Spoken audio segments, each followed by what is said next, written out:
today I'm going to be talking about vexillology, and I know most of you are wondering, like they said, what the heck vexillology even is. Like cartography and calligraphy, vexillology is a really complicated word for a very simple term. So cartographers study maps, calligraphers study the art of writing, vexillologists study flags, the meanings that they have, and the deep history that they have within them. I love flags, and I think that flags have lessons that all of us can learn from. And hopefully today I can teach you a bit about them.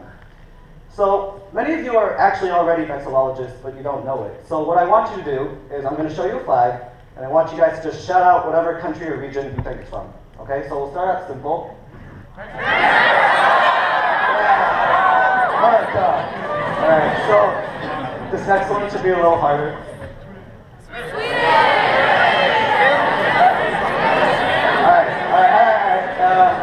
It's actually Finland, not Sweden.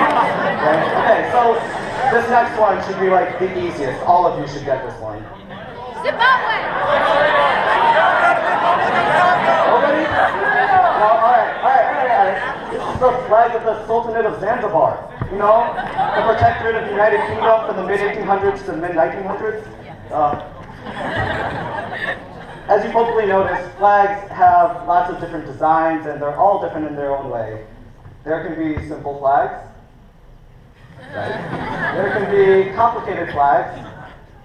There can be double pennant-shaped flags. That one, yeah, that's really cool, isn't it? There can be double pennant-shaped ones. There can be ones that look extremely similar to each other. I don't know how that happened. And there can be ones that look like they were made on Microsoft Paint. Yeah, real good. But what we've been talking about so far is very, very superficial vexillology. So let's try to dive deeper into what the meanings of these flags are. So we'll start here with the Danish flag, or the Dannebrog. And most of you probably think that flags are designed by artists and then governments just decide to use them. But it's not how it works in this case. According to Danish tradition, this flag is a God-given gift from 1219. So the story goes that King Valdemar II of Denmark, that guy, was fighting a battle against the Estonians, later called the Battle of Lyndanisse. And the Danes were losing pretty badly, so Valdemar decided to pray to God for some inspiration and hopefully some divine intervention. And after he had prayed, the heavens opened up, and the Dannebrog fell into his hands. The Danes went on to win the battle, and they've kept the flag for over 900 years. Right. Now, when a country is in a time of mourning, we usually see the flag lowered to half-mast, right? Like during 9/11 or natural disaster like Hurricane Katrina in America. And most countries do this, except for one, Saudi Arabia. So to the Saudi Arabians, their flag is a holy object, as it contains one of the pillars of Islam, the Shahada, the proclamation of faith, or when translated to English it says, "There's no God but Allah, Muhammad is the messenger of God." Hanging this flag vertically, or half-mast, and hanging it vertically like we actually have it in the ISC, is blasphemous and unlawful. It's illegal in the Kingdom of Saudi Arabia because it contains the Shahada, one of the most important pillars of Islam. You might want to get that fixed, Mr. Smith.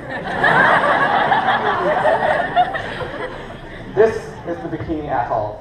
It is a very tiny region of the already very tiny country, the Marshall Islands. Now, Bikini Atoll is known for three things. It's coconuts, inspiring the name of the swimwear, a bikini, and also for being the test site for 23 American nuclear devices between 1948 and 1956. Yeah. So, America had just won the Marshall Islands, including Bikini Atoll, after winning World War II, and they were just beginning their arms race with the Soviet Union. So they wanted to test their nuclear devices and thought that Marshall Islands, or more specifically Bikini Atoll, would be a good place to test them. They didn't really know the effects of these nuclear devices, so they just told the Bikinians to just leave for a little bit and that they'd come back in a couple of months. The Bikinians eventually gave in and thought that they would come back within a couple of months. The majority of them would actually never get to see Bikini ever again. After the detonations, radiation flooded Bikini Atoll, rendering it uninhabitable and killed off every living thing that was in the atoll. What made it worse was that the relocated place that the Bikinians were at, they were starving there. There was no food. The US failed to give them resources to live. So they had to relocate the Bikinians 3 times until they finally settled for Kili, this island, another island of the Marshall Islands. The only difference is that Kili is 1/6 the size of Bikini Atoll, and it contains less resources, and the population of the Bikinians would go from less than 200 to over 4,800, which would make Kili severely overpopulated.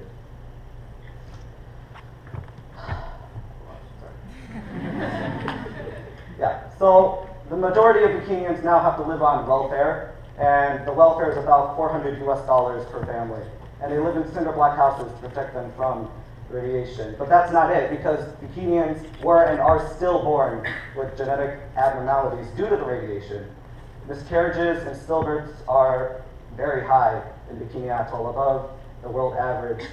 Yet they're still yearning to one day return to their home. It's tragic, really. So we've been talking about history a lot, and we're not talking about flags. So let's talk about Bikini's flag. This is the flag of Bikini Atoll. Looks familiar, doesn't it?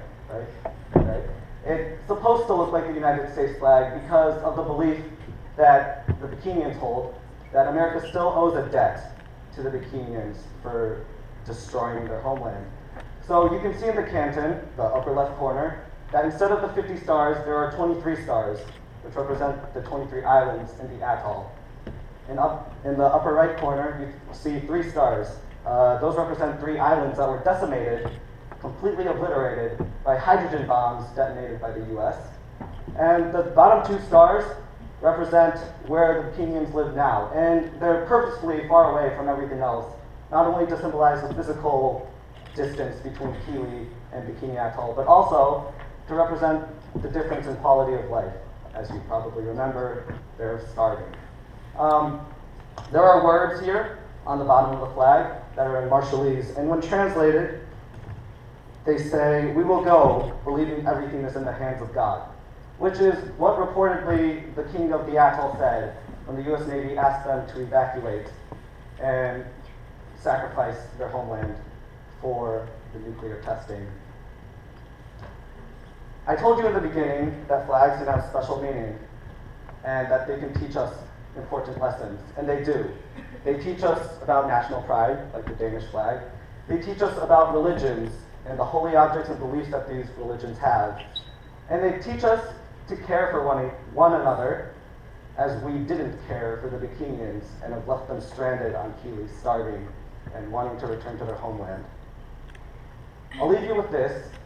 It is a recording of a Bikinian church on Kili. It is them singing their anthem on the 50th anniversary of the first detonations. It's truly haunting, and the lyrics are in Marshallese, but when translated they say, "No longer can I stay, it's true.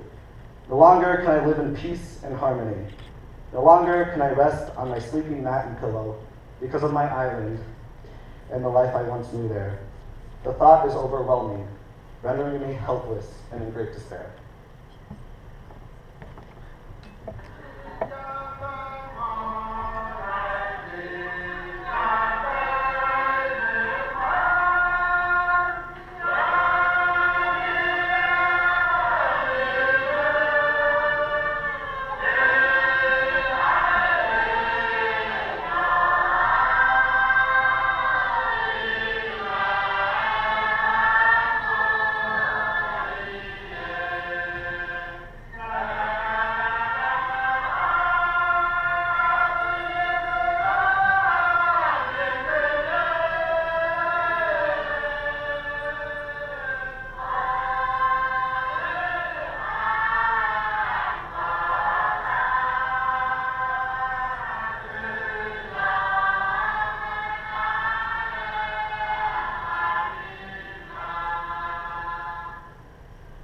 Thank you.